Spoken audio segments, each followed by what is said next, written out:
And now finally, the last bit, which is going to be def view balance, because we want to be able to view the balance at any point in time. So amount. For this one, we actually do not need an amount because we're just viewing the balance. So we do something like print. Actually, what we need to do is to view the balance. We're also going to be showing the user's personal details. So we're going to do self.show details first.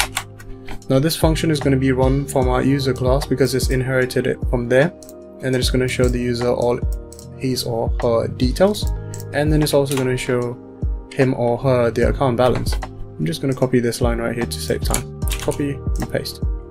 Perfect. So I'm going to go ahead and do another test. So equals bank comma 20 comma no. Oops. Okay. Johan dot deposit, not deposit, deposit 1000. Okay, let's see. I just got paid probably. So 1000. We'll do Johan dot withdraw 900. Maybe I'm paying rent. And then we have 100 left. Now let's go ahead and check the view balance. If you see right here, if I hold on after the dot for a bit of time, it shows me all my available properties and my methods, which is a good feature. Oh wait, my bad, I'm doing the wrong function. So Johan dot view balance, more like.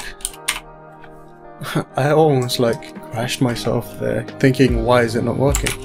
Johan dot view balance, and then we have account balance has been updated.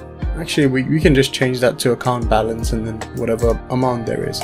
So I'm just going to change that real quick. Account balance. And that's about it. It should work when we run it.